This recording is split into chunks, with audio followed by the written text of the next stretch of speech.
Welcome to my YouTube channel గంజి అమరేందర్.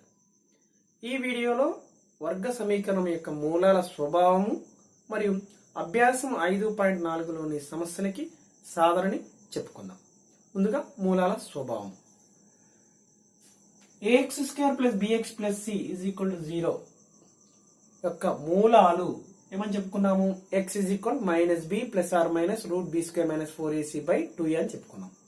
అయితే ఇక్కడ √b² - 4ac లో ఉన్న b² - 4ac విలువ ఆధారంగా మనము మూలాల స్వభావాన్ని చెప్తాం. ఏంటి? ఈ b² - 4ac > 0 అయిందనుకోండి, ఆ వర్గ సమీకరణానికి మూలాలు ఏంటి? వాస్తవాలు మరియు విభిన్నాలు. అంటే అప్పుడేంటి? రెండు వేరు మూలాలు ఉంటాయని అర్థం. దాని అర్థం అంటే అవి ఏంటి? మరి ఆ మూలాలు ఏమి అంటే x - b + √b² - 4ac/2a, b -b² - 4ac/2a. ఇవి ఎప్పుడు b² - 4ac > 0 అయితే మూలాలు వాస్తవాలు విభిన్నాలు. అవేంటి? x ఇవి ఈ రెండు. ఓకేనా? మరి ఈ b² - 4ac > 0 అయినప్పుడు ఆ వర్గ సమీకరణాన్ని గ్రాఫ్ గీసినట్లయితే వాటి యొక్క పటాలు ఏ విధంగా ఉంటాయి? చూడండి, ఇక్కడ x అక్షాన్ని 2 బిందువుల వద్ద, ఇక్కడ x అక్షాన్ని 2 బిందువుల వద్ద, ఇక్కడ x అక్షాన్ని 2 బిందువుల వద్ద ఖండిస్తాయి. మనం వర్గ బహుపది యొక్క గ్రాఫ్ గీసినప్పుడు, వర్గ బహుపదిని గ్రాఫ్ గీస్తే మనం బహుపదులలో ఏ విధంగా ఉంటుంది? ఆ వర్గ బహుపది x అక్షాన్ని ఏ బిందువుల వద్ద ఖండిస్తుందో ఆ బిందువు యొక్క x నిరూపకాలు ఏమనుకున్నాము? ఆ వర్గ బహుపదికి శూన్య విలువలు అవుతాయి అనుకున్నాం. ఇక్కడ కూడా వర్గ సమీకరణంలో ఈ గ్రాఫ్, ఈ పటం అనేది x అక్షాన్ని ఎక్కడైతే ఏ బిందువులో అయితే ఖండిస్తుందో అందులో x నిరూపకాలు, ఆ బిందువుల యొక్క x నిరూపకాలు అనేవి ఈ వర్గ సమీకరణానికి మూలాలు అగును. ఓకేనా? రెండో భాగం చూడండి. నెక్స్ట్ b² - 4ac విలువ = 0 అయింది అనుకోండి. b² - 4ac విలువ = 0 అయితే ఇక్కడ ఏమవుతుంది? -b ± √b² - 4ac + 0 రాస్తే ఏమవుతుంది? -b ± 0. అంటే అప్పుడు ఏమైపోతాయి? మూలాలు ఏమవుతున్నాయి? సమానం. అప్పుడు మూలాలు సమానం. x అవి ఏంటివి? -b/2a, -b/2a. అంటే ఇక్కడ చూడండి, ఈ సందర్భంలో b² - 4ac = 0 అయినప్పుడు ఆ వర్గ సమీకరణాన్ని గ్రాఫ్ గీస్తే ఆ పటం ఏ విధంగా చూడండి, ఈ విధంగా x అక్షాన్ని ఒక బిందువు వద్ద, ఒకే బిందువు వద్ద తాకుతున్నాయి x అక్షాలు. అంటే ఏంటి? ఈ వర్గ సమీకరణానికి మూలాలు సమానము. అంటే వాస్తవాలు, మూలాలని ఏంటి? వాస్తవాలు సమానమగును. ఓకేనా? ఈ విధంగా ఇచ్చి పటాన్ని ఇచ్చి ఈ వర్గ సమీకరణం యొక్క మూలాలు డాష్ అంటే మూలాలు సమానము, వాస్తవాలు సమానము. ఈ విధంగా పటం ఇచ్చి ఏంటి అంటే ఈ వర్గ సమీకరణ మూలాలు వాస్తవాలు విభిన్నాలు. అంటే b² - 4ac > 0 అని అంటాం. నెక్స్ట్ మూడవ భాగం. b² - 4ac విలువ <0 వచ్చింది అనుకోండి, మైనస్లలో -1 -2 0 కన్నా తక్కువ అయినా అప్పుడు ఆ వర్గ సమీకరణానికి వాస్తవ మూలాలు లేవు. అంటే మూలాలు వాస్తవ సంఖ్యలు కావు. అంటే ఏంటి? మూలాలు సంకీర్ణ సంఖ్యలు. అప్పుడు అలాంటి సందర్భంలో ఆ వర్గ సమీకరణం గ్రాఫ్ గీస్తే దాని యొక్క పటం ఏ విధంగా వస్తుంది? చూడండి, ఈ విధంగా x అక్షం పైన ఈ విధంగా లేదా ఈ విధంగా. అంటే ఇక్కడ వక్రం అనేది ఏంటిది? x అక్షంను తాకడం లేదు. అంటే దీనికి వాస్తవ మూలాలు లేవు అని దాని అర్థం. వాస్తవ మూలాలు లేవు. b² - 4ac < 0 అయినా ఏంటి? ఆ వర్గ సమీకరణానికి వాస్తవ మూలాలు లేవు, మూలాలు సంకీర్ణ సంఖ్యలు. ఇక్కడ మనము అన్ని మూడు సందర్భాలలో మనం ఏం చెప్తున్నాము? b² - 4ac విలువ ఆధారంగానే కదా మనము ఆ వర్గ సమీకరణానికి మూలాలను నిర్ణయిస్తున్నాము. కాబట్టి ఇక్కడ మనం ఒక దాని గురించి విచక్షణి అని మనం అంటున్నాం. విచక్షణి అంటే b² - 4ac అనేది ax² + bx + c = 0కు వాస్తవ మూలాలు ఉంటాయో లేదో నిర్ణయించుటకు ఇది తోడ్పడుతుంది. కావున దీన్ని ఏమనాలి? వర్గ సమీకరణం యొక్క విచక్షణి అంటాము. విచక్షణ అంటే ఏంటి? అంటే b² - 4ac మనం విచక్షణిగా చెప్తున్నాం. ఎందుకంటే దీని ఆధారంగానే ఆ వర్గ సమీకరణానికి మనం మూలాలు, వాస్తవ మూలాలు ఉంటాయా, వాస్తవ మూలాలు విభిన్నాలా లేదా వాస్తవ మూలాలు సమాన మూలాలా లేదా వాస్తవ మూలాలు లేవా అని చెప్పగలుగుతున్నాం. కాబట్టి ఈ బి స్క్వేర్ మైనస్ 4ac అనేది a x square plus bx plus C is equal to 0కు వాస్తవ మూలాలు ఉన్నాయా లేదా నిర్ణయించడానికి తోడ్పడుతుంది. కాబట్టి దీన్ని మనము విచక్షణి అంటాం, దాని ఇంగ్లీష్లో డిస్క్రిమినెంట్ అంటాము. ఓకేనా, దీని వర్గ సమీకరణం యొక్క విచక్షణి అంటాము. ఇక్కడ చూడండి, మళ్ళీ రఫ్ గా రాసాం, ఓవరాల్ గా రాసాం బి స్క్వేర్ మైనస్ 4ac ఏదైనా వర్గ సమీకరణం ఇచ్చినప్పుడు ఆ వర్గ సమీకరణాన్ని A X square plus bx plus C is equal to 0 అనే ప్రామాణిక వర్గ సమీకరణంతో పోల్చి బి స్క్వేర్ మైనస్ 4ac విలువ కనుక్కుంటే అది గ్రేటర్ దెన్ 0 వచ్చింది అనుకోండి, ఆ వర్గ సమీకరణానికి మూలాలు వాస్తవాలు విభిన్నాలని చెప్పాలి. ఒకవేళ బి స్క్వేర్ మైనస్ 4ac విలువ ఇజ్ ఈక్వల్ టు 0 వచ్చింది అనుకోండి, ఆ వర్గ సమీకరణానికి మూలాలు వాస్తవాలు సమానము అని చెప్పాలి. అవి ఏంటి? -b/2a -b/2a. ఒకవేళ B square minus 4ac less than 0 వచ్చింది అనుకోండి, అయినా అవి ఆ వర్గ సమీకరణానికి వాస్తవ మూలాలు ఉండవు. ఏంటి మూలాలు? సంకీర్ణ సంఖ్యలు. అంటే ఈ బి స్క్వేర్ మైనస్ 4ac అనేది ఏంటి? దీనివల్ల ఉపయోగం ఏంటంటే ఆ వర్గ సమీకరణానికి వాస్తవ మూలాలు ఉంటాయా లేదా అని మనం చెప్పడానికి ఉపయోగపడుతుంది విచక్షణ అనేది. బి స్క్వేర్ మైనస్ 4ac అనేది మనము కనుక్కోవాల్సిన అవసరం లేదు. మనం ఈ only B square minus 4ac విలువని కనుక్కుంటే ఆ వర్గ సమీకరణానికి వాస్తవ మూలాలు ఉంటాయా, వాస్తవ విభిన్న మూలాలు ఉంటాయా, లేదా వాస్తవ మూలాలు మరియు సమానంగా ఉంటాయా, లేదా సంకీర్ణ సంఖ్యల మూలాల అనేవి చెప్పడానికి ఈ బి స్క్వేర్ మైనస్ 4ac అనేది దీనికి తోడ్పడుతుంది. ఓకేనా, అభ్యాసం 5.4 మొదటి సమస్యను తీసుకుందాం. క్రింది సమీకరణాల మూలాల స్వభావమును తెలుపుము, ఒకవేళ వాస్తవ మూలాలు ఉంటే కనుగొనము అన్నాడు. అంటే ఇక్కడ 3 సమస్యలు ఇవ్వడం జరిగింది. మూలాల స్వభావమును తెలుపమన్నాడు, వాస్తవ మూలాలు ఉంటే అవేంటో కనుక్కోమని అన్నాడు. ఓకేనా, ముందుగా మొదటి సమస్య 2x² - 3x + 5 = 0 అనే వర్గ సమీకరణం యొక్క మూలాల స్వభావాన్ని కనుక్కుందాం. అంటే ఈ ఇచ్చిన వర్గ సమీకరణాన్ని ఏంది? ax² + bx + c = 0తో పోల్చుదాం. ax² + bx + c = 0తో పోల్చగా, అంటే ఇచ్చిన వర్గ సమీకరణాన్ని దీన్ని ax² + bx + c తో పోల్చగా, అంటే x² కోషంట్ a = ఇక్కడ 2, b = -3, x కోషంట్ c స్థిర పదం కాన్స్టెంట్ = 5. మనం మూలాల స్వభావమును తెలుపుటకు మనము విచక్షణి సహాయంతో అంటే b² - 4ac ని కనుక్కుంటే దాని సహాయంతో మనం ఏంటి చెప్పగలం? b² - 4ac. b² అంటే -3² 4 4a అంటే 2, c అంటే 5. ఏమవుతుంది? -3కి స్క్వేర్, -3 × -3 అంటే +9. 4 2 4 2 8, 8 5 40. చూడండి, 9 - 40, ఒకటి ప్లస్ ఒకటి మైనస్ అంటే తీసివేయాలి. అంటే ఏంటి? 31 వస్తుంది. కానీ పెద్ద సంఖ్యకి రెండిట్లో 40 పెద్దది కదా, 40కి మైనస్ ఉంది కాబట్టి మైనస్ తీసుకోవాలి. b² - 4ac ఏమైంది? -31 వచ్చింది, అంటే లెస్ దాన్ 0 కదా. b² - 4ac లెస్ దాన్ 0 కావున 2x² - 3x + 5 = 0 అనే వర్గ సమీకరణానికి ఏంటి?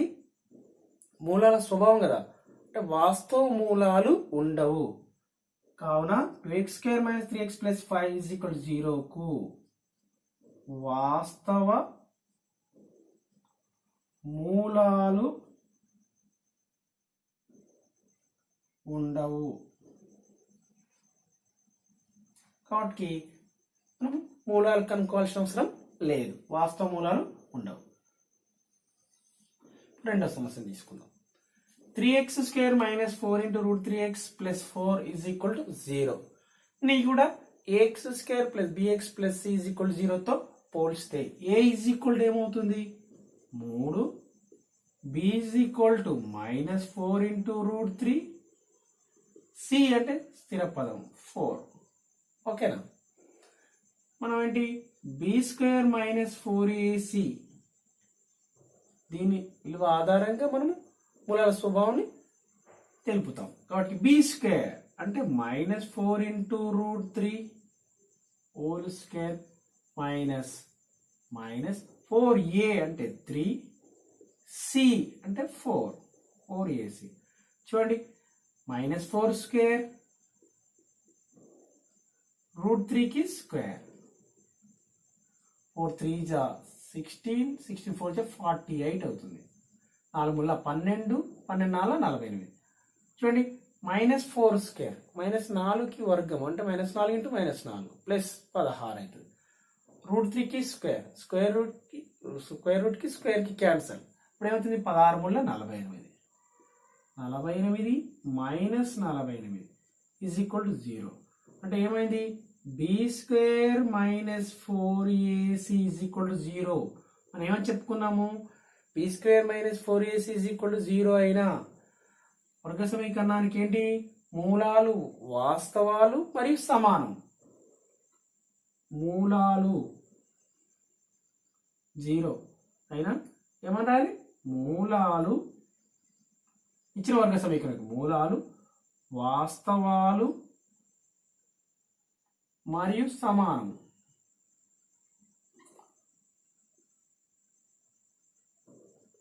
మరి అవి ఏంటి -b/2a అంటే -b/2a అంటే -4√3 2a అంటే 2 ఇంటూ a అంటే 3 అంటే -b/2a -b/2a కాబట్టి నేను -b/2a ఒకసారి కనుక్కొని అదే దాన్ని 2 సార్లు తీసుకుందాం. Plus 4 into √3 2 into 3. ఈ 3ని ఏం రాసుకుంటున్నా అంటే √3 ఇంటూ √3 అని రాసుకుంటున్నా. ఒక √3కి ఒక √3 క్యాన్సల్, 2 1 జా 2 2 జా అంటే ఏంటి 2 ఏమిది √3 అంటే ఏమి సమాన మూలాలు ఏంటి మూలాలు సమాన మూలాలు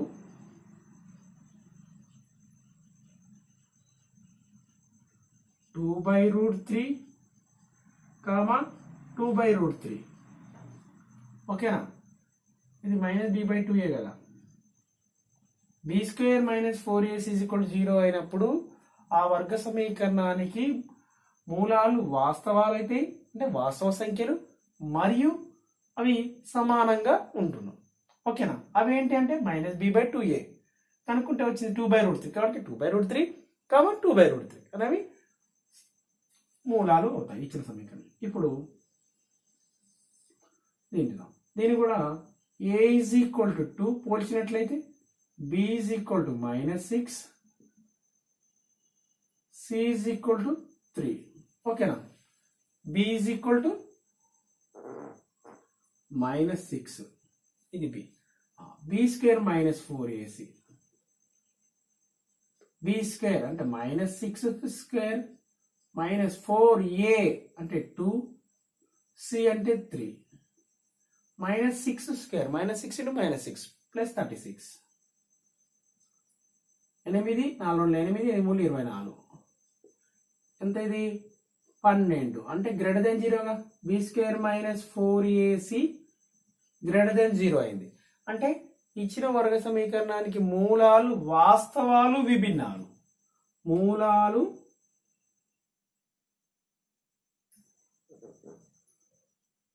వాస్తవాలు స్వభావం చెప్పమన్నాడు కదా మరియు విభిన్నాలు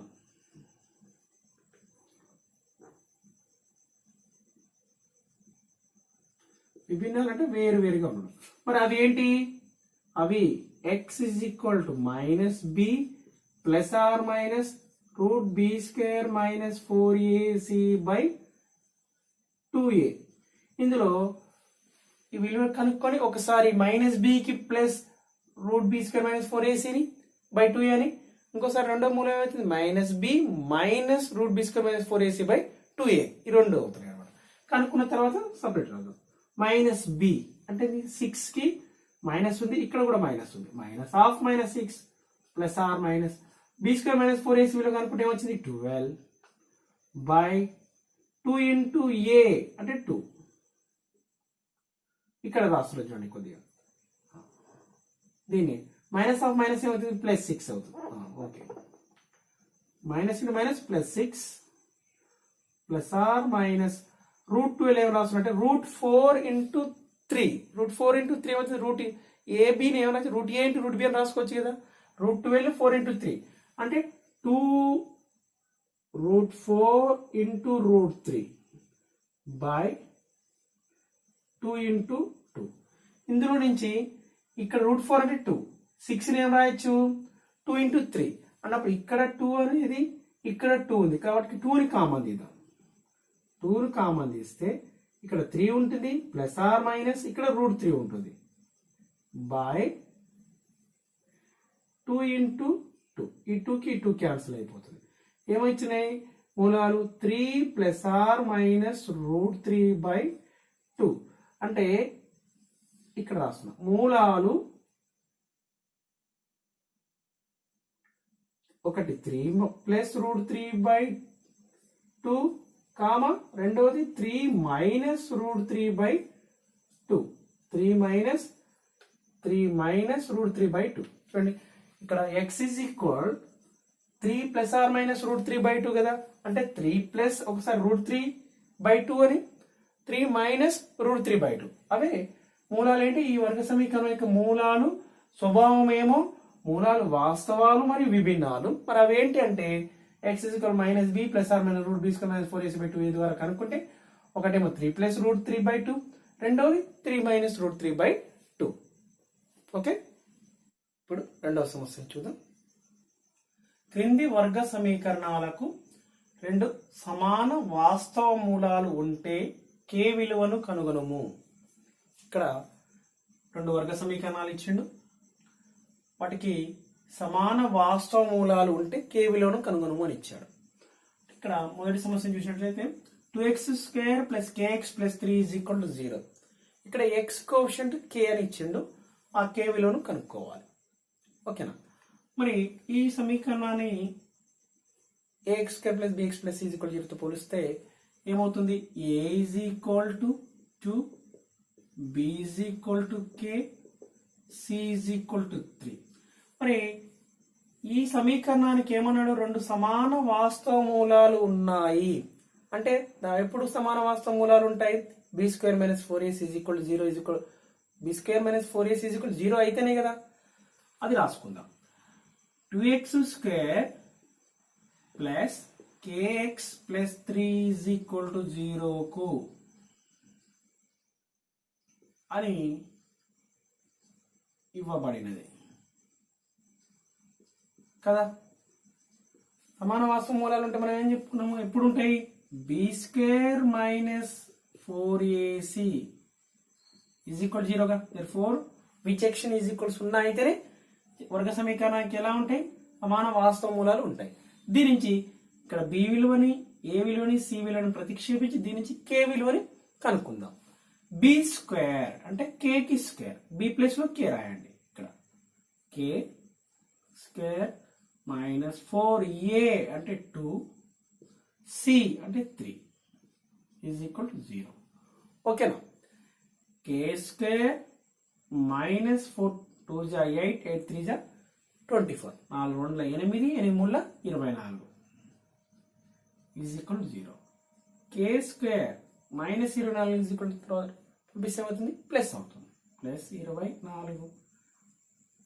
k is equal square root తీసుకున్నాం అనుకోండి, ఇక్కడ ఏమవుతుంది ఈ స్క్వేర్ స్క్వేర్ రూట్ క్యాన్సిల్ అయిపోయి ఇక్కడ ఏమవుతుంది ప్లస్ ఆర్ మైనస్ రూట్ 24 వస్తుంది. k is equal plus or minus నేను ఏమని రాయొచ్చు 4 ఇంటూ 6 అని రాసుకోవచ్చు కదా. 4 6 24 కదా.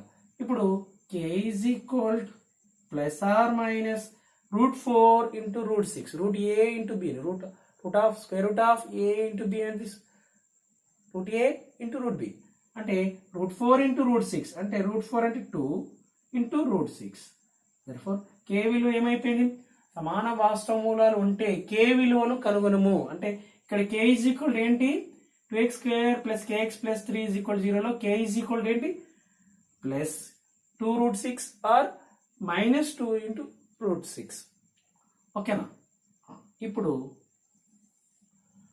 ఈ సమీకరణం రెండవ సమీకరణం తీసుకుందాం. దీనికి కూడా ఏమిచ్చాడు? సమాన వాస్తవ మూలాలు ఉన్నాయని ఇవ్వబడినది కదా. ఓకేనా?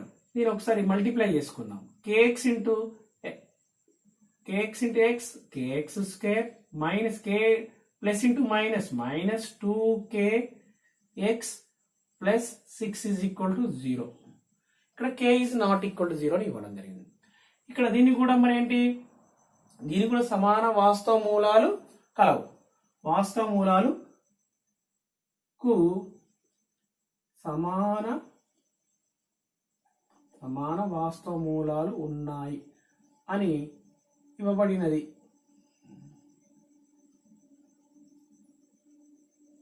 అంటే therefore b² - 4ac = 0 కదా. ఇక్కడ a = k, b = -2k, c = 6 కదా.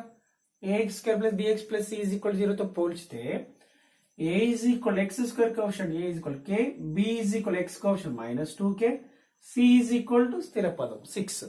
ఇప్పుడు ఈ విలువలని ఇందులో ప్రతిక్షేపిద్దాం. విచక్షణ = 0 కదా, సమాన వాస్తవ మూలాలు ఉంటాయి కాబట్టి ఇందులో ప్రతిక్షేపించి k విలువను కనుక్కుందాం. b² అంటే -2k whole square minus 4a అంటే k, c అంటే 6 = 0. ఓకేనా? -2k కి స్క్వేర్ అంటే plus 4k square -2k into -2k అనమాట అంటే ప్లస్ 4k స్క్వేర్ మైనస్ ఏమవుతుంది? ఇందులో నుంచి ఏం తీయచ్చు? 4k into 6 = 0. 4kని ఇక్కడ 4k² మళ్ళీ 4k ఇంటూ 6 ఉంది కదా, 4kని కామన్ తీద్దాం. 4k కామన్ తీస్తే ఇక్కడ ఇంకేముంటుంది? ఒక k ఉంటుంది. ఇంకా ఇక్కడ ఉన్న 4 ఈ k బయటికి వెళ్ళింది కామన్ లోకి, అయితే ఏముంది? మిగిలింది 6. k - 6 = 0. ఓకేనా? చూడండి మళ్ళీ ఇన్సైడ్ మల్టిప్లై చేసి 4k into k 4k² plus into minus -4k into 6 అంటే 4k ఇది ఏమవుతుంది? 24k కదా. 24k అని రాసుకోకుండా నేను 4 ఆ విధంగా నుంచి 4kని కామన్ తీసిన అంటే 4k కామన్ తీసి ఇక్కడ ఒక k ఉంటుంది, ఇక్కడ 6 ఉంటుంది. చూడండి ఇక్కడ ఏమి ఇవ్వడం జరిగింది? k is not equal to 0. k అనేది 0 కాదు అంటే ఇది 4 ఇంటూ k ఇంటూ k - 6 = 0 కాబట్టి అంటే 4 అని ఇందులో 4 is not equal to 0, k is not equal to 0 implies దీని నుంచి 4 అనేది నాట్ ఈక్వల్, 4 అనేది 0కి సమానం కాదు, k అనేది 0కి సమానం కావాలి కాబట్టి ఇంప్లాయిస్ k - 6 = 0 అవుతుంది. ఓకేనా? ఇప్పుడు ఈ మూడింటి యొక్క లబ్ధం 0 అవుతుందంటే ఈ మూడింటిలో ఏదో ఒకటి 0 కావాల్సిందే. 4 అయితే కాదు, k అనేది 0 కానీ ఇచ్చిండు కాబట్టి మనం ఆటోమేటిక్గా మనం ఏం తీసుకోవాలి? k - 6 = 0 తీసుకోవాలి. దీని నుంచి k ఏమవుతుంది? -6 అని పంపిస్తే +6. చూడండి వాస్తవ మూలాలు ఉంటే k విలువను కనుగొనము. k విలువ ఏంటి? k = 6 వచ్చింది. ఓకేనా? Thank you.